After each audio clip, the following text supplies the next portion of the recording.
Hi, this is Dr. Jessica Spies, one of the dermatopathologists at CTA Pathology here in Portland, Oregon. And I'm going to go over the tumors of fibrous tissue involving the skin, corresponding to Lever Chapter 32. So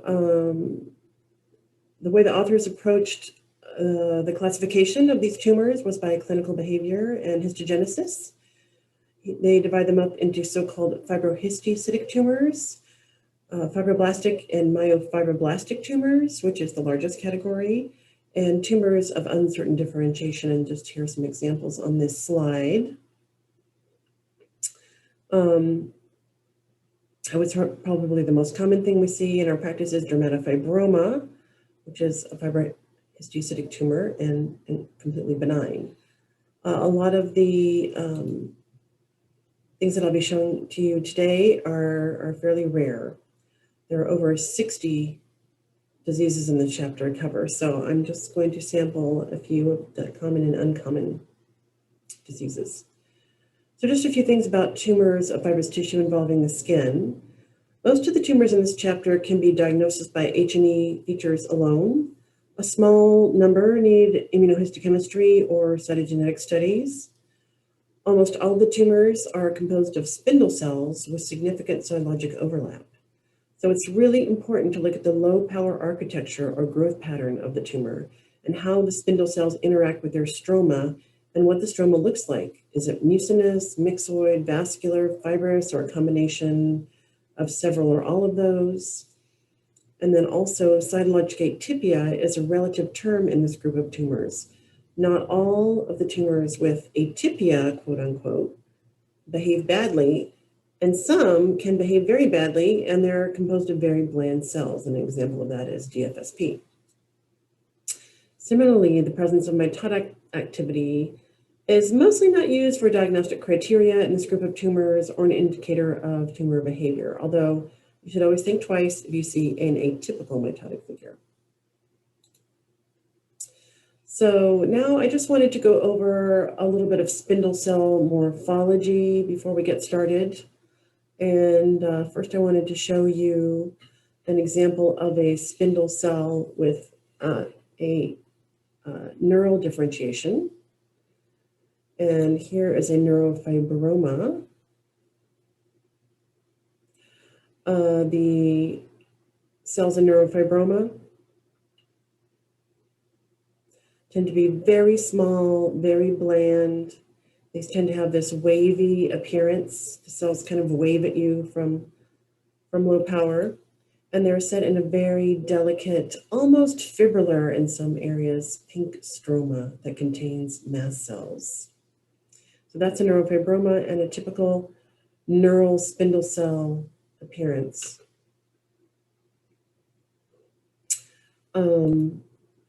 And then the second type of spindle cell I want to show you was a smooth muscle spindle cell. And here is an example of a leiomyoma. And you can see we have a dermal tumor here made of these long fascicles of cells with what we call cigar-shaped nuclei. They have blunt ends, not tapered ends, not long drawn-out pointy ends, but cigar-shaped ends. So that's a typical smooth muscle morphology. And then I just wanted to talk about what we call fibrohistiocytic spindle cells. They actually have features of both histiocytic and fibroblastic cells. That's how they got their name. They're somewhat pleomorphic spindle cells with often irregular nuclear membranes and vesicular chromatin, and they can have small nucleoli.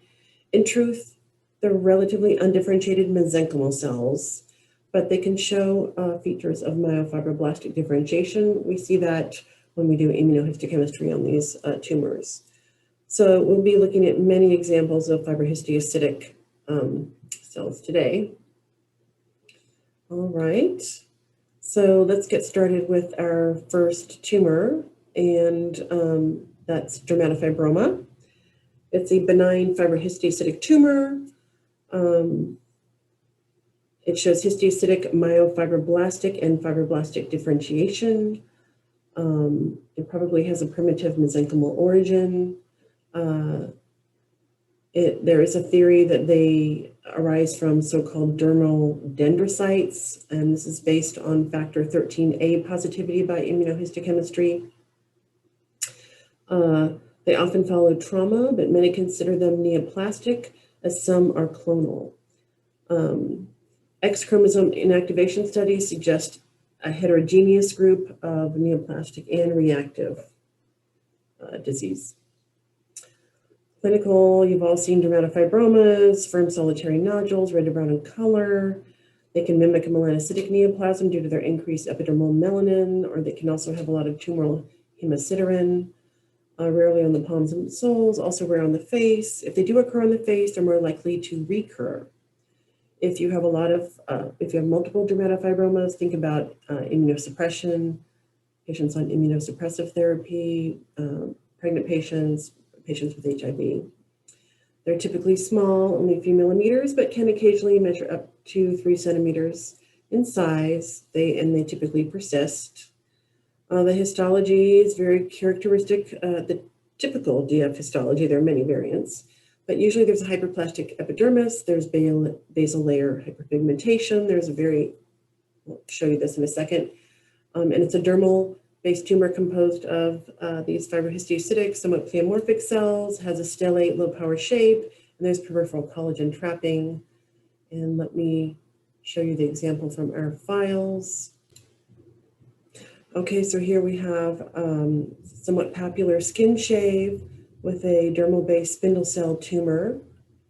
Over the tumor, there's a little bit of an attenuated epidermis, but if we look off to the side, we have the typical epidermal hyperplasia with a little bit of basal layer pigment. It's kind of subtle here in this case. Here we have a little bit. These are keratinocytes with cytoplasmic melanin, and you can see these keratinocytes are wearing their little hats of melanin. Let's get back to the tumor. It's a somewhat, if you use your imaginoscope, stellate-shaped tumor in the dermis composed of these pleomorphic fibrohistiocytic cells that is showing peripheral collagen trapping. This one almost has keloidal type collagen, very pink and refractile within it. And then occasionally there will be a giant cell. This one has a little bit of foamy cytoplasm. Actually, this is a giant cell with some hemosiderin, very common to see in dermatofibromas. All right. So there are many dermatofibroma variants. I'm going to show you 2 examples today. And the first one is a cellular fibrous histiocytoma or cellular dermatofibroma. All right, so here is an example of a cellular dermatofibroma. You can see we have a nice incisional biopsy of skin and subcutis. Let's take a closer look here. You can see that this tumor is relatively, well, actually it's kind of superficial and deep here. And it's those typical fibrohistiocytic cells in a little bit of a pinwheel or storiform growth pattern here, typical of dermatofibroma, but you can also see it in DFSP or dermatofibrosarcoma protuberans, which we're going to get to in a second here. And this is a fairly cellular tumor, not a whole lot of collagen in the middle of it, a little bit here. And if you look off to the side, there is that peripheral collagen trapping. Let's see, it's a little bit better over here. You can see them at low power even here. You have the collagen balls, collagen trapping. And cellular dermatofibromas can involve the subcutis. You can see this one is just starting to go into the subcutis. They can even have some infiltration around the fat cells in the subcutis, but it'll tend to be pretty minimal.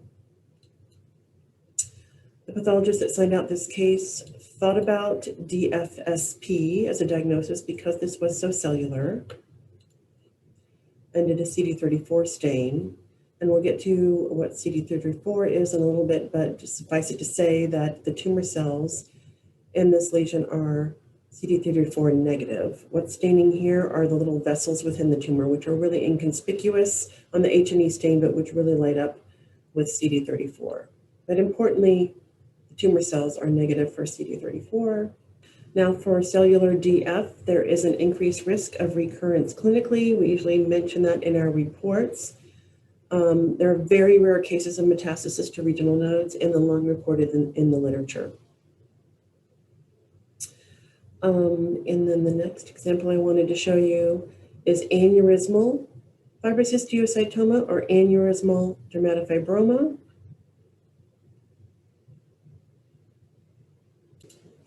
And this is a variant of dermatofibroma that can mimic a vascular neoplasm.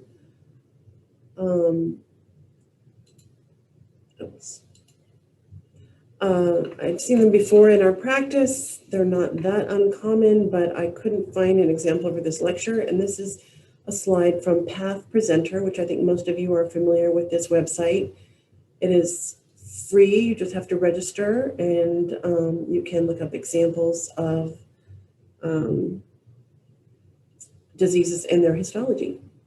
So here we have well, actually this, you could say this is a dermal-based tumor, but it is also extending into the subcutis.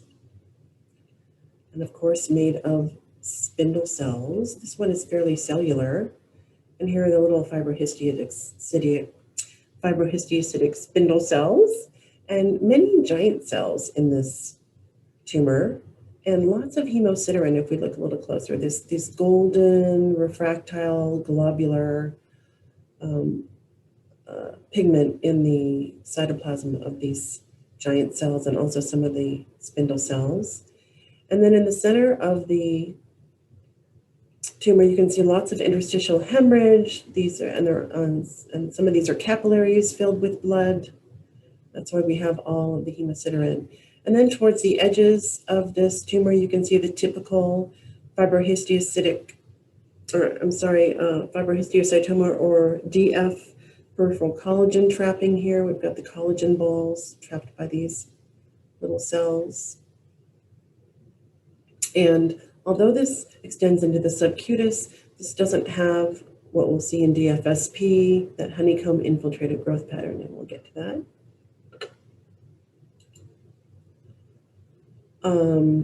So one thing I want to say about aneurysmal dermatofibroma is you don't want to confuse it with angiomatoid fibrous histiocytoma, which is a tumor of intermediate malignancy. It's not considered a dermatofibroma at all. And because angiomatoid fibrous histiocytoma sounds so much like aneurysmal fibrous histiocytoma, many authorities are recommending that we call these dermatofibromas with aneurysmal change, which I totally support. I think that's a great idea. More just to know, there are a lot of dermatofibroma variants, many uncommon histologic variants. There's a variant situated in the subcutis called a deep DF. And then there's an epithelioid, clear cell, granular cell, osteoclastic, all kinds of dermatofibromas on histology. Okay, the next case up is another Path Presenter slide that I'm going to show you. And this is what I just alluded to, an angiomatoid fibrous histiocytoma. And this is not a dermatofibroma. This is a tumor of intermediate biological potential, meaning that it rarely metastasizes. It's considered a tumor of uncertain differentiation despite the fibrous histiocytoma label. It was previously termed angiomatoid malignant fibrous histiocytoma due to occasional recurrence, rare metastasis, and there have even been rare fatalities reported in the literature from this tumor. Very, very rare tumor. It tends to be the extremities of children and adults, slowly growing nodular or cystic mass of dermis or subcutis. And importantly, there can be pain and systemic symptoms, anemia, fever, and weight loss. All right, so the histology, let's go to my Path Presenter slide this one we just looked at. The histology, surprise, surprise, is a nodular, and it can often also be multinodular, and often is multinodular proliferation of spindle cells that look very fibrohistiocytic on close inspection. And then really the key features of this tumor are the low power features. It has this thick fibrous capsule, and then it has this central area that can be hemorrhagic or cystic, and it'll be lined by these flattened tumor cells. Those are not endothelial cells. These are not vessels. The immunohistochemistry is variable. This is really a morphologic diagnosis. You don't need to be doing immunohistochemistry on this when it has this typical histologic appearance. All right, the next tumor I want to talk about is giant cell tumor of tendon sheath, also known as nodular tenosynovitis. And the clinical this is a tumor of tendon sheath of young middle-aged adults, typically on the dorsum of the fingers, hands, and wrists, but it can also be found on the feet or on the ankle and knee joints. Does not spontaneously involute. It may even erode into adjacent bone and extending to overlying skin. It's considered benign, but may recur. And actually, we don't know if it's neoplastic or reactive. The histogenesis may be related to synovial cells, monocytes, and osteoclasts. And the histology is a lobular proliferation of spindle cells circumscribed by a fibrous pseudocapsule. It can have really variable cellularity, and it can have cellular areas and hypocellular areas with more fibrosis. They're often foamy macrophages. There can be cholesterol clefts. They're typically siderophages.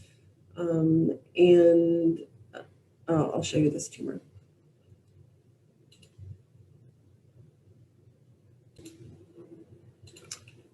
So here we have this is actually not in the dermis or subcutis. Remember, these arise in tendon sheaths. A nodular or lobulated tumor with a fibrous pseudocapsule. And the cells have this very characteristic, almost epithelioid, histiocytic appearance. Some of them are spindle, but then some of them have a lot of pink cytoplasm. Here we have siderophages, lots of hemosiderin deposition. We've got a very fibrous stroma. And then we have what is typical of this entity, an osteoclast-like giant cell. And these are giant cells that have many, many nuclei ranging up to 100 per cell. Very distinctive feature of this tumor. Okay, so let's go to the next tumor. And that is DFSP. It's a mouthful to say, so we're going to say DFSP. This is a tumor of intermediate biological potential, meaning it can be locally aggressive. The clinical, probably most of you have seen a DFSP. It's an indurated multinodular plaque. It can be ulcerated, typically on the trunk and proximal limbs of young adults, occasionally head and neck and other sites. There are very rare congenital cases. Local recurrence is common. And you can have transformation to fibrosarcoma in these tumors. But in fact, metastasis is very rare, even with those tumors which have fibrosarcoma-like areas in them. So actually, I'm going to just show you an example from our files. And this case is almost a low-power diagnosis. So you can see we have a nice, deep punch biopsy, which has all of the dermis and a fair amount of subcutis in it. And we have a tumor that involves both the dermis and the subcutis. In the dermis, it's composed of spindle cells in fascicles here, but also in this pinwheel or storiform growth pattern. So it does have overlapping features with DF. They say that the cells in DFSP are more monotonous, but I would say that there's considerable amount of overlap between DF and DFSP. You can see here that it's entrapping collagen, just like a DF. But here's the money. When you get it down into the subcutis, you can see it is infiltrating the subcutis in really these large areas of dense spindle cells in creating this honeycomb pattern between the adipocytes. This is very characteristic of DFSP. You can see a little bit of this growth pattern in a dermatofibroma or cellular dermatofibroma, but not this extensive. You can see here that actually it started invading the fat up here. Okay, and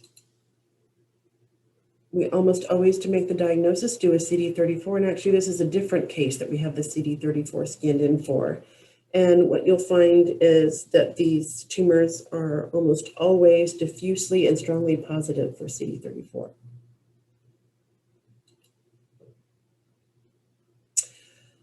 Mitotic activity is often limited in these tumors, and it's not a diagnostic criteria.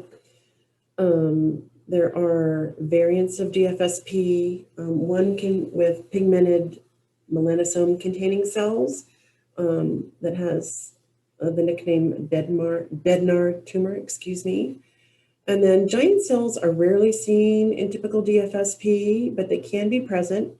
But they are characteristically prominent in the juvenile variant of DFSP, which is also termed giant cell fibroblastoma. I already showed you the diffuse CD34 positivity. DFSPs, and this can be helpful in cases where we don't have great CD34 positivity. These DFSPs have a characteristic reciprocal translocation. It's present in virtually 100% of DFSPs, and it's this translocation between 1722 and 2213. This is a fusion of the COL1A and PDGFB genes, and is related to type 1 collagen and platelet-derived growth factor production, respectively. And we can, in these rare cases where we do need to look for this translocation to make the diagnosis, do it by FISH. Now, just a note about CD34, it's not just for DFSP. CD34 is called the human progenitor cell antigen. It's an intercellular adhesion protein and cell surface glycoprotein. It may mediate attachment of hematopoietic stem cells to bone marrow extracellular matrix or directly to stromal cells, although the specific function is unknown. And CD34 immunohistochemistry is used extensively in different areas of pathology, not just dermatopathology, but all areas of pathology, really. CD34 is expressed by many soft tissue tumors, many hematopoietic tumors. It's expressed by gastrointestinal stromal tumor, and also normal vascular endothelium, as we saw earlier in our case of DF that had a CD34 stain. So just because a spindle cell tumor is expressing CD34, it does not make it DFSP. You need the appropriate constellation of histologic features. All right, let's go to our next tumor, which is atypical fibroxanthoma, or another mouthful, we like to say AFX.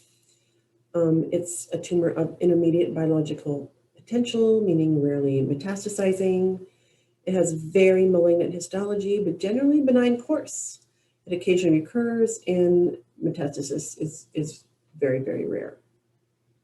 It's associated with actinic damage, mostly present on the head and neck or dorsum of hand in elderly patients. If you see something that you think is an AFX outside of that clinical scenario, or you get a pathology report back from a pathologist saying AFX and it's not in that clinical scenario, think about other things, other types of sarcoma. Usually a solitary nodule, often with a short history of rapid growth. All right, and let's go to the histology. Okay, so here we have a somewhat nodular dermal tumor, and all of this blue in the background dermis is solar elastosis. So this is severely sun-damaged skin. And then if we look at this tumor, even at low power, you can see, wow, there are these cells that are really, really hyperchromatic and large. This tumor is made of frankly malignant spindle cells growing in these fascicles although sometimes it can be very disordered growth pattern. Lots of mitotic figures. Here is an atypical mitotic figure, star-shaped. This one looks like it was blown up by a bomb. Typical AFX histology, just really malignant, looking obviously malignant. There are many histologic variants of AFX. I'll get to those in a second. But this is a typical appearance of an AFX that we see not uncommonly in our practice. You do have to do immunohistochemistry to make a diagnosis of AFX because it's a diagnosis of exclusion. The other things that you want to exclude are a spindle cell melanoma, a spindle cell squamous cell carcinoma, a leiomyosarcoma, and metastatic sarcoma. And that's extremely rare, although we have seen cases of that in our practice. So firstly, you want to do a keratin stain to make sure this is not a squamous cell carcinoma. And here's the keratin stain. This is a broad spectrum keratin stain. Actually, the best keratin stain to use is cytokeratin 5/6, and we switched to that recently. You can see it's hitting the epidermis and the eccrine glands and not the tumor. The tumor is completely negative. Here's to rule out melanoma, a SOX10 stain. And we should have an internal control on this stain. So here are the normal epidermal melanocytes. This is a nuclear stain, and we use a red chromogen. And then you can see here, the tumor is completely negative. And I don't think that we have a Desmond stain on this particular example. You will find that immunohistochemistry panels for this vary among pathologists, and the standard is evolving for that. It's tricky because the lines of differentiation that AFX can show are many. They can be positive for smooth muscle markers and histiocytic markers. So just because there's smooth muscle actin positivity or even a little bit of Desmond positivity doesn't make it a smooth muscle tumor. We've recently switched to the epithelium marker cytokeratin 5/6 to rule out squame and SOX10 for melanoma, realizing there are going to be outliers in certain cases depending on what we suspect. Looking at the growth pattern, we'll perform other immunohistochemistry. Now, I did want to note, you probably, because you're residents and are just starting out in dermatology, you're probably not going to see this term going forward, but just want to make sure that you know when you hear the term malignant fibrous histiocytoma, this is an outdated term. It described in the past what we know now were other types of sarcomas, melanomas, carcinomas, and even lymphomas. When we go back and look at these tumors now, most of them can be reclassified. However, there's a small group of tumors left that cannot be well classified, and we call those tumors now undifferentiated pleomorphic sarcomas, or UPS. Okay, so next up is pleomorphic dermal sarcoma. This is an undifferentiated pleomorphic tumor resembling AFX histologically, but showing extension beyond the dermis. In other words, it extends into the subcutis, skeletal muscle, and or fascia. Compared to AFX, it has a greater rate of recurrence, 20 to 30%, and metastasis, 10 to 20%. The clinical is the same as AFX. It's a sun-damaged skin of the head and neck, especially the scalp. And the histology, it looks a whole lot like AFX. I'm going to show you a case from our files. Okay, so you see here we have an excision and this large tumor in the dermis that's also in the subcutis. This is actually the scalp, and you can see here, these are terminal hairs that are in the subcutis here. So this tumor is in the dermis and the subcutis, and it's starting to get very close to the fascia of the scalp. So let's look at the tumor itself, AFX type cytology with the frankly malignant cells, lots of mitotic figures. So it's pleomorphic dermal sarcoma is basically like an AFX, but it's gone into the subcutis. It may have necrosis, and it may have perineural and intravascular invasion, and you shouldn't see any of those in an AFX. All right, next case is a rare tumor, very rare tumor, plexiform fibrohistiocytic tumor. And we actually had a recent example here at CTA, which I'm going to show you. It's a rare tumor of intermediate biological potential, meaning that it's rarely metastasizing. Clinically, it's a slow-growing mass, usually the arm of females, young females, occasionally infants. And it's commonly recurs locally, and there's very rare metastasis to lymph nodes and even viscera. There aren't features yet that we can identify by histology for risk of these outcomes. So let's go to our case, and I'll show you the histology.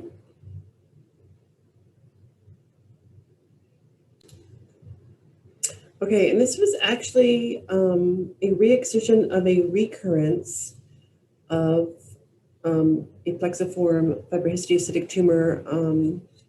And so you can see here, there's a big scar in the dermis. And then beneath it is our plexiform fibrohistiocytic tumor. And this is a very distinctive low power appearance. It has these whorls of spindle cell forming balls in a plexiform pattern. And let me just define the word plexiform for you. A plexiform growth pattern mimics a network such as of nerves or blood vessels. So you can see it has almost a kind of a branching architecture. So it's a multinodular plexiform growth pattern tumor. It's usually of the dermis and can extend into the subcutis. And you can see here, this is part of the tumor extending into the subcutis. It's composed of fairly pleomorphic spindle cells, not frankly malignant looking, making these whorled balls. You can see the whirling here.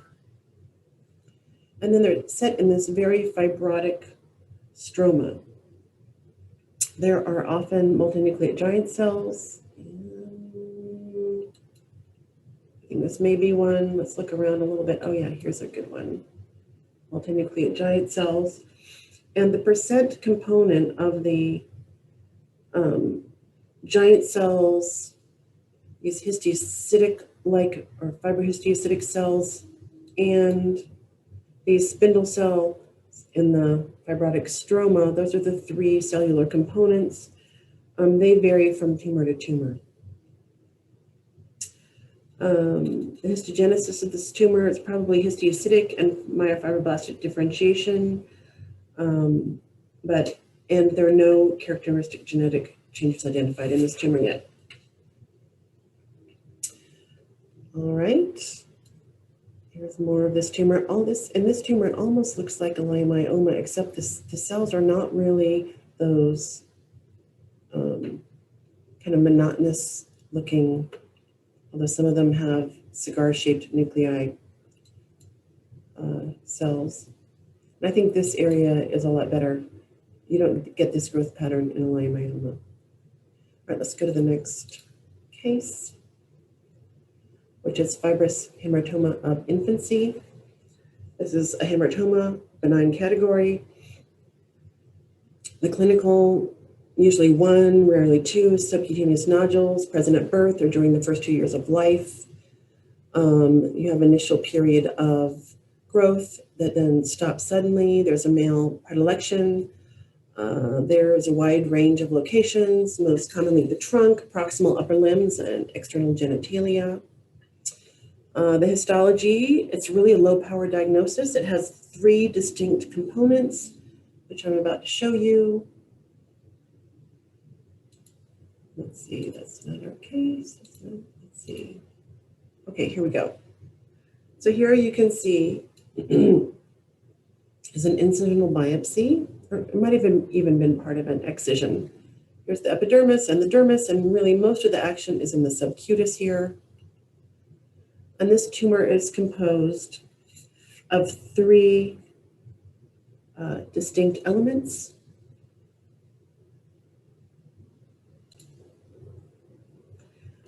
And the first element is these bland spindle cells in a fibrocollagenous stroma. You can see little vessels running through this stroma. The second element are these whorls of immature spindle mesenchymal cells is how they're described. Let's see if we can find a little bit better area. Here we go. This kind of whirling around this particular vessel. So they have a little bit more cytoplasm, plumper, and tend to be closer together. And then mature fat is the third element. So these 3 components, the bland spindle cells and the fibrocollagenous stroma, the mature fat, and then these a little bit more histiocytic looking cells, and that they stay in a whirling pattern.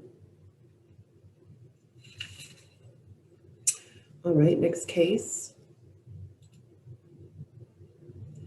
All right, next to not really a tumor, hypertrophic scar and keloid, and these are grouped together because most of these have overlapping clinical and histologic features. They're very closely related entities. The clinical differences you probably already know. Keloids are mainly on the upper chest, arms, head, and neck. Uncommon in the periocular region, palm, soles, penis, and scrotum. Usually 2nd, 3rd decades of life. More common in infected wounds or wounds under excess tension. There's frequently a history of prior trauma, although they may be spontaneous, and darker skinned individuals are more susceptible. Occasionally familial cases are reported. Unlike hypertrophic scars, keloids can extend beyond the original site of injury. They have a high rate of recurrence following surgery, and contracture is not a feature. Mainly you see contracture in post-burn hypertrophic scars. Okay, so let's get to the histology. Okay, so I think I have a couple cases to show you. And here we have what looks like a nodular process in the dermis. And even at low power, you can see these brightly eosinophilic collagen bundles. This is keloidal type collagen. It almost has a fibrillar appearance on high power. And then in between the collagen bundles are fibroblasts. And they tend to have, some of them have a little bit of a stellate appearance. They tend to have these kind of drawn out cytoplasm and nuclei. I often describe them as pulled taffy looking here. So these are fibroblasts.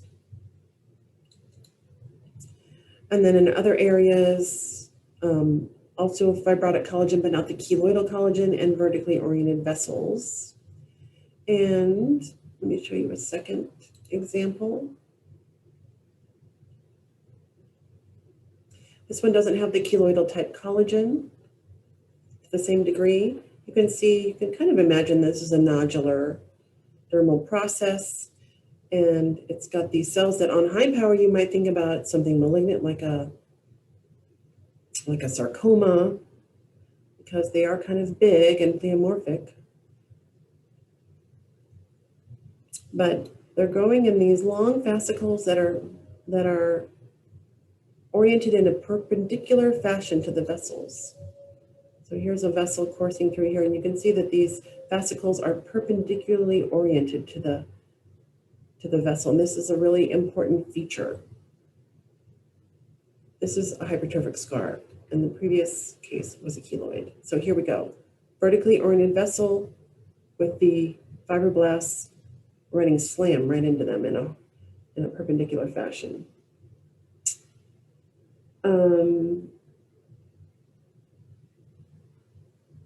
Keloids often have reduced vascularity, and we wonder if there's a role for hypoxia in them. Let's go back here. As opposed to the hypertrophic scar areas, you can see here there actually are some vessels. So, but in this area, maybe not so many. I don't know about that feature. Okay, let's go to the next case. Oh, I wanted to say some more. Nope, that's all. Okay, next is pleomorphic fibroma. Excuse me, pleomorphic fibroma. All right, and this is a great example of pleomorphic fibroma. There's often an attenuated epidermis, but actually there is not in this case. And here the action is in the dermis, and you can see even at low power, we have these scattered, very hyperchromatic spindle cells, very pleomorphic cells. And then in between these, we have some smaller spindle cells and fibrotic or thickened collagen. So the key is it's a low density proliferation of these very dark pleomorphic spindle cells in a fibrostroma. These are actually variably CD34 positive, and they can be smooth muscle actin positive. So we think that these are either myofibroblastic or dermal dendritic cell origin. The differential diagnosis is dermatofibroma with monster cells and atypical fibroxanthoma. An AFX will be more cellular, and a DF with monster cells usually has more typical DF-like areas, usually not such a low cellularity. And actually, I think we have some other examples here. Oops, that's not, it's a mistake. So in this example, we have an attenuated epidermis and a tumor of very low cellularity, some bland spindle cells, but also some very large hyperchromatic cells, pleomorphic fibroma. All right, let's go to the next case, which is desmoplastic fibroblastoma, also known as collagenous fibroma. This is a benign tumor of myofibroblastic origin. It's very rare, usually in male patients. It typically involves the subcutis or skeletal muscle and occasionally can extend up into the dermis. It's usually small, but can be quite large, range up to 20 centimeters. And I'll show you an example.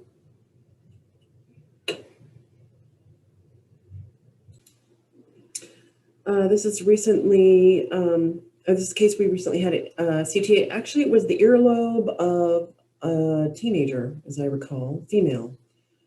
And you can see here, relatively normal dermis.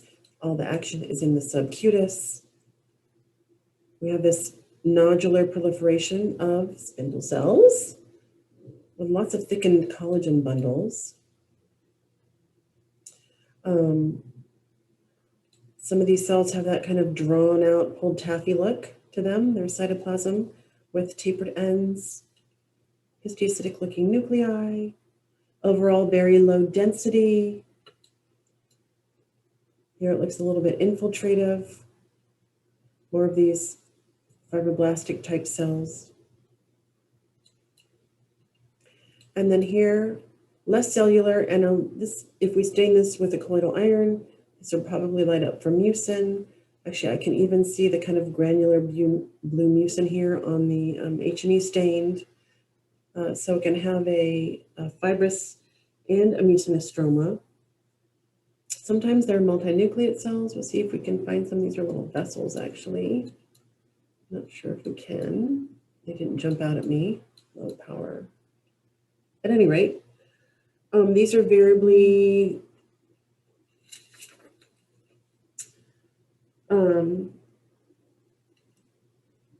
Smooth muscle actin positive. They, interestingly, can rarely be cytokeratin positive, but you really wouldn't think about an epithelial tumor with this growth pattern. The cytogenetics, there are rare cases with a T211 translocation suggesting a relationship to fibroma of tendon sheath, which has the same abnormality, interestingly. Okay, let's go to the next case.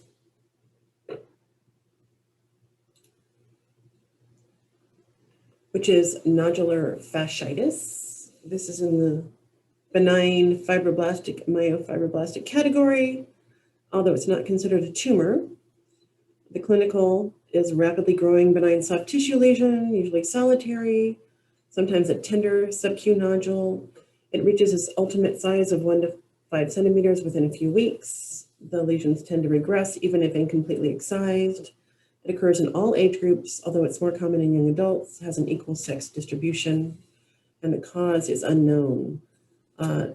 Trauma is not thought to be a role, but nodular fasciitis is viewed as a reactive fibroblastic and vascular proliferation. So let's go to our case.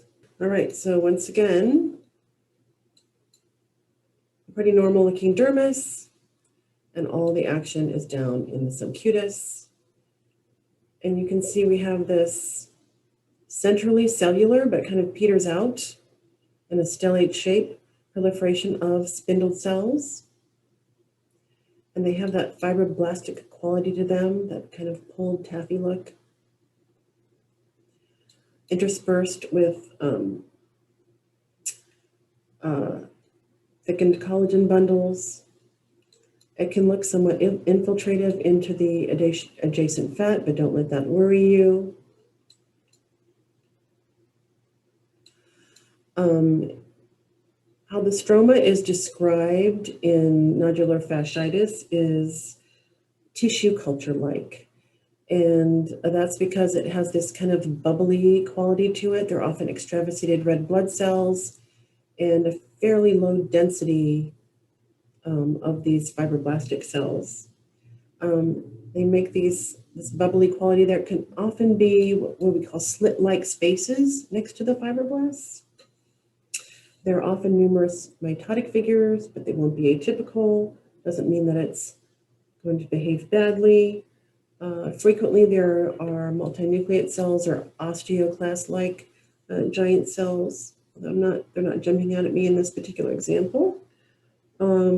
As the lesions get older, you'll have more mature-looking fibroblasts, a more compacted growth pattern, which I think is what you're seeing here. These look like fascicles of fibroblasts, and increased collagen, like we have here.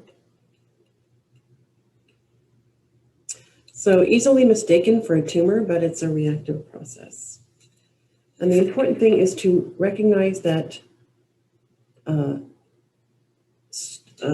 stroma, the tissue culture-like stroma, and the bubbles, the slit-like spaces, the extravasated red blood cells. I just wanted to mention that there are many, many variants of nodular fasciitis. There's a dermal fasciitis, a rare variant arising in the dermis. There's postoperative post-traumatic spindle cell nodule, intravascular fasciitis, proliferative fasciitis, cranial fasciitis of childhood. I talked about the differential diagnosis. You thinking that this might be a tumor at first glance. I have definitely gone down that path with these lesions, especially early in my career. I didn't think to look for the tissue culture like stroma and show this to other pathologists, thinking that I definitely had a sarcoma on my hands. Okay, now let's go to a very common entity, fibrous papule of the face. This is in the benign fibroblastic, myofibroblastic category. It's in the acral angiofibroma family, which also includes tuberous sclerosis lesions, angiofibromas in other syndromes, pearly penile papules, and acral fibrokeratoma. The clinical, of course, you see these every day, nose or adjacent skin of adults, firm dome-shaped nodules. They can be quite large, get up to 5 millimeters in diameter. And let's go to the histology. Okay, so fibrous papule of the nose. Here's a beautiful example. We can see we have a papular skin shave, and the key features of fibrous papule are all here. We have the dilated thin-walled vessels, the thickened collagen, which is replacing, actually we can see over here, the solar elastosis. If we go to the edge of the biopsy, over here, the solar elastosis. So we know that we should be seeing solar elastosis here, and instead we're seeing fibrosis. So there's something going on. And then the spindle cells, which tend to be spindled and also stellate. Some of these cells are also melanophages, not uncommonly found in fibrous papule. There's a little bit of inflammation here, but we have the triad of the fibrosis, the thin-walled vessels, and the somewhat stellate. Here's a nice stellate fibroblast. There are many histologic variants of fibrous papule. There's a cellular variant, there's a clear cell variant, there's a granular cell variant. And then I just wanted to mention something about tuberous sclerosis, which you'll definitely need to know about for your boards. It's a rare genetic disorder, linkage to chromosome 9q34 for the TSC1 gene, or chromosome 16p31 for the TSC2 gene, the two inheritance patterns, autosomal dominant, or a new spontaneous mutation, which I believe is the majority of cases. There's a variety of cutaneous lesions with systemic defects in the skin and viscera, including the brain kidney, and this is a typo. The majority of patients develop multiple facial angiofibromas, and this was previously called these lesions were called adenoma sebaceum. That's a misleading term because there's no sebaceous component histologically. Other cutaneous manifestations you need to know about: soft fibromas, skin tags on the face and scalp, subungual and periungual fibromas are very frequent, and shagreen patches are present in 50% of patients at birth or an early age, and they're often the earliest indication of the disease. All right, let's now go to another angiofibroma category family lesion. Okay, and this is an acral fibrokeratoma or periungual fibroma. I just wanted to say a couple things about this before we get to the histology, because the location is really important. These are solitary, firm hyperkeratotic projections from the finger or toe. They occasionally happen on the palms or sole. Some appear to rise from the nail bed, and they may be associated with tuberous sclerosis, but not always. So let's go to the histology. You can see we have acral skin here. We have hyperkeratosis with a compact orthokeratosis and a thickened granular layer, typical of acral skin. And then we have this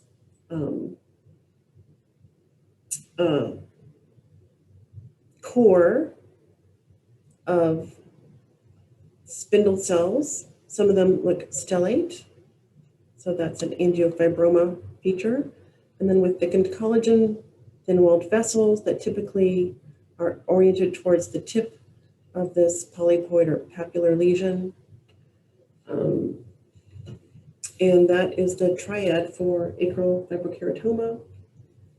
There is a cellular variant which resembles DFSP histologically, including CD34 positivity. And some authorities think that it may be a form of superficial acral fibromyxoma, which I think we're going to get to in a second. The histologic differential diagnosis is rudimentary polydactyly.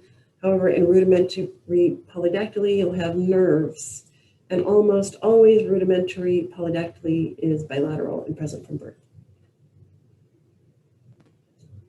Okay, next. Oh, yes. Next, we just talked about this superficial acral fibromyxoma. The clinical, this lesion has a striking predilection for fingers, toes, and nail region. This is a benign lesion, but partial excision may lead to recurrence. Total excision is usually curative. Solitary mass can be up to 5 centimeters in diameter, usually present for many months to many years. And let's go to the histology. Okay, so here's an example from our files, and you can see we're on acral skin here at the periphery. We have the same features as before with the hyperkeratosis, compact orthokeratosis, and hypergranulosis. And then what's going on here in the dermis, it's awfully blue, and it's blue because it has a myxoid stroma.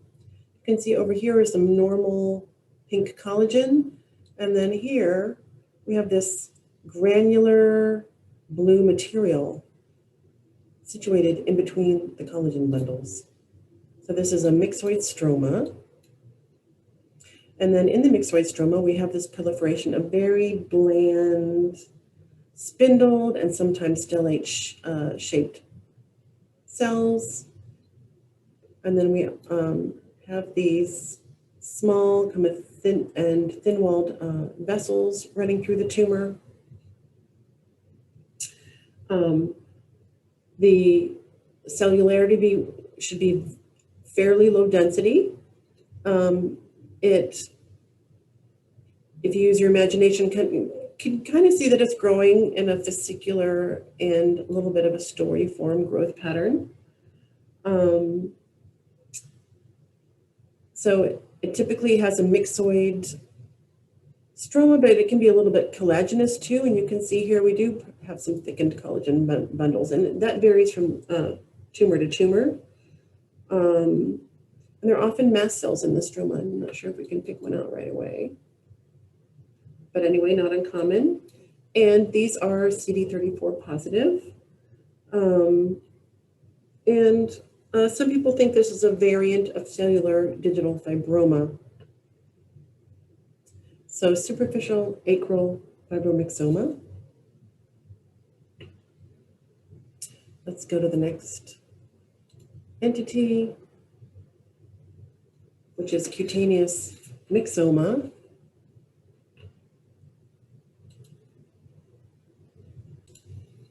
Okay, so here we have a skin shave, and this is not an acral skin shave. Also with a very blue appearance at low power.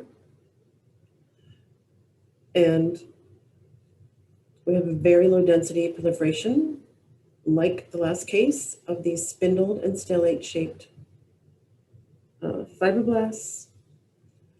They're usually thin-walled vessels in the background, and a very prominent, you can see the granular myxoid stroma here.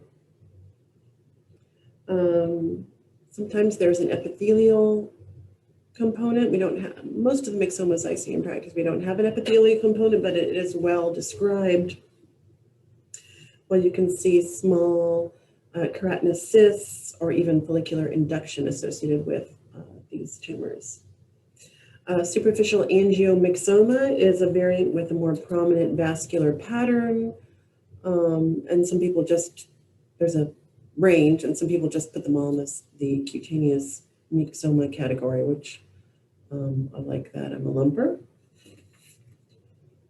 All right, let's go to, we're nearing the end here.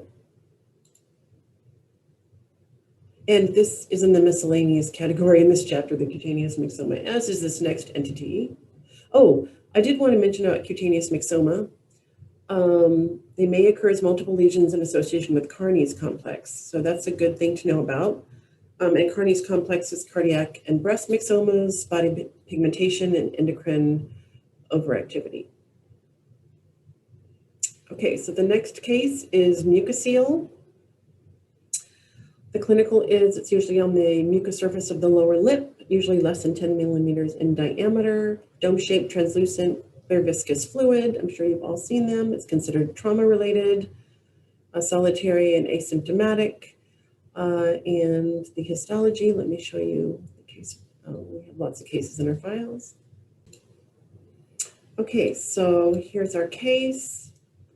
And I'm just trying to find the mucosal surface here, which I'm not sure that we have. Okay, so we have benign salivary gland. You can see these lobules of glands with these epithelial cells full of mucin, and then ducts in the middle of the lobules. So these are benign salivary gland tissue.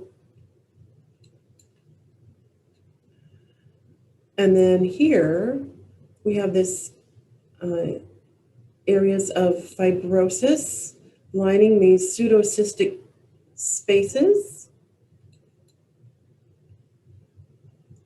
Also here with lots of fibroblasts associated with the, as we call that, a pseudocyst lining, because we don't have a true epithelial lining of the cyst. And then in the wall, if we stain this for colloidal iron, we would see that there's a lot of mucin mixed in here, especially near the cystic cavity. So early on in mucoceles, you get some mucosal spaces filled with sialomucin and sometimes admixed with granulation tissue. And then later in mucoceles, and this is typically what we see in biopsies, we get this pseudocystic space lined by granulation tissue. And if you stain it, you could probably pick up a little bit of residual mucin in this. Here we go. So here it's even better. So this is late stage that I was showing you. I'm sorry, I didn't see over here the more acute stage. All of this blue material, and it can be quite pink sometimes, is sialomucin. It's been extravasated from this salivary gland.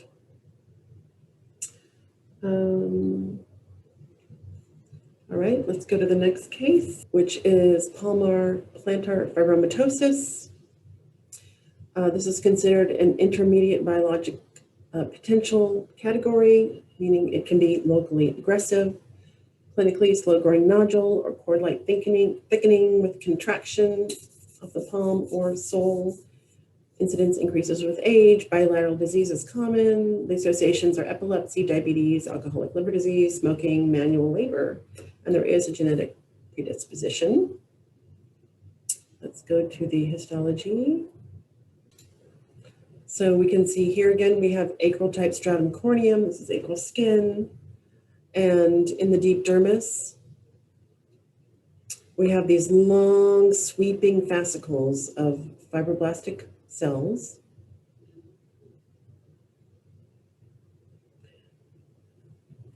Long sweeping fascicles of these fibroblastic cells. It often has this multinodular appearance histologically. Here we go, these long sweeping fascicles, very bland fibroblastic cells.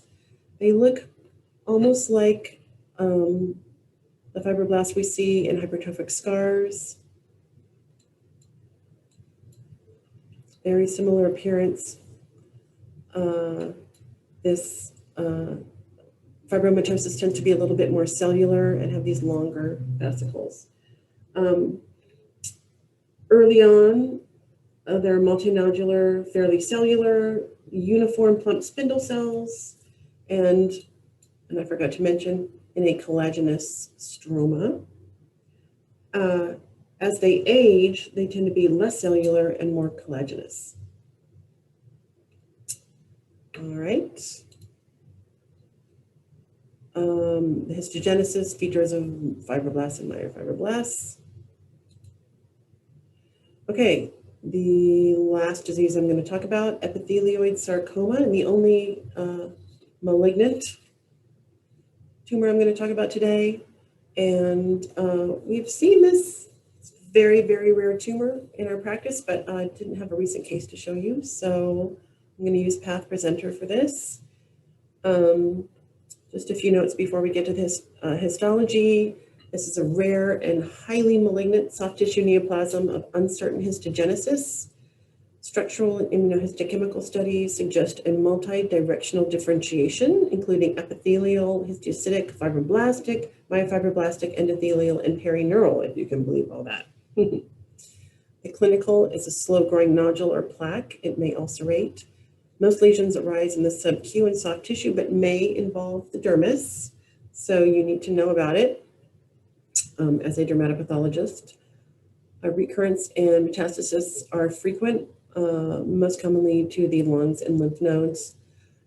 It has a fairly unpredictable course, but usually pediatric patients do better.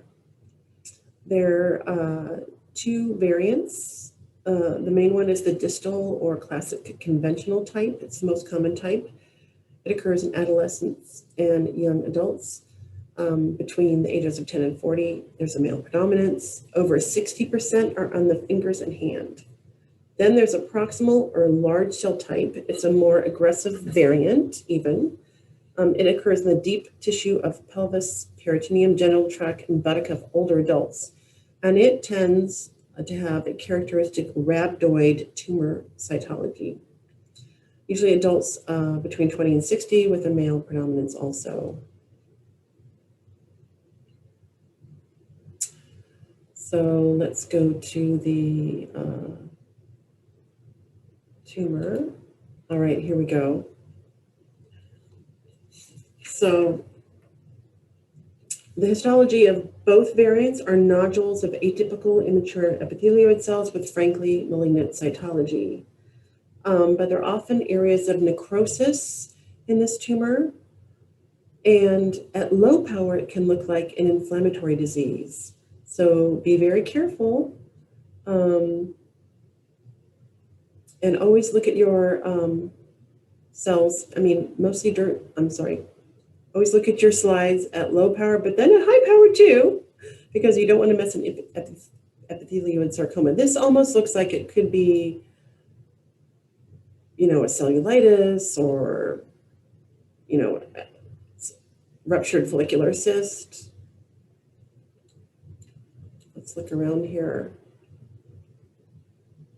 Or because of the necrosis, it can often mimic granuloma annulare. That's probably the number one mimicker. It's not, in this particular case, doesn't really look like GA per se, but, and then if we look at high power, we can see the tumor cells, which are these large, and this is as high as I can go in Path Presenter, large, pleomorphic, and here is a cell that looks a little bit rhabdoid almost, with these eccentric nuclei. Rhabdoid cells have really, really pink cytoplasm.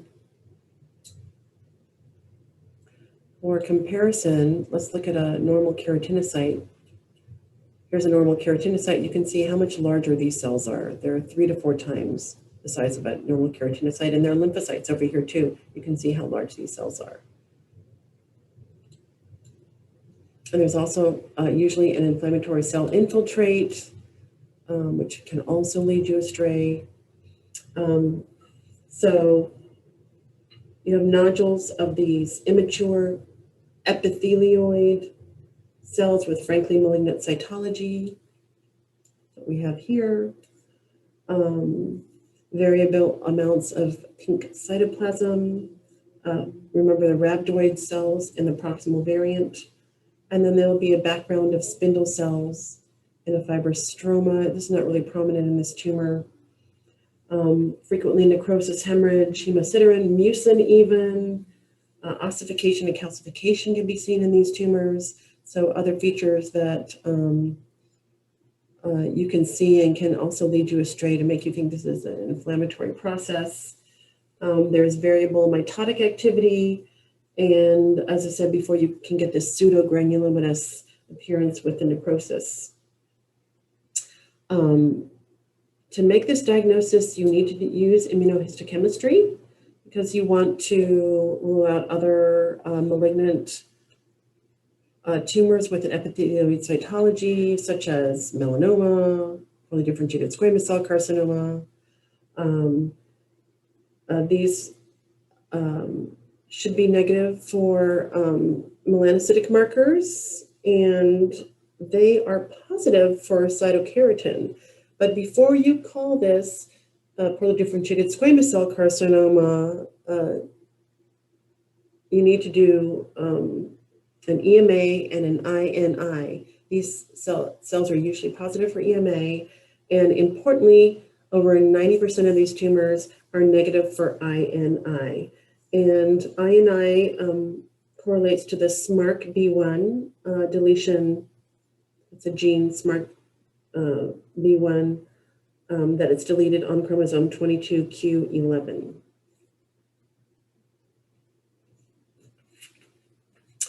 All right, very rare and very malignant tumor.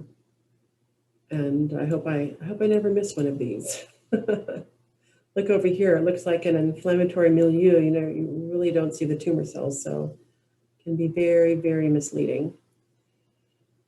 Okay, so that's it. I saw some typos in my slide presentation, which I will correct, and then I will give to our IT to post on our website.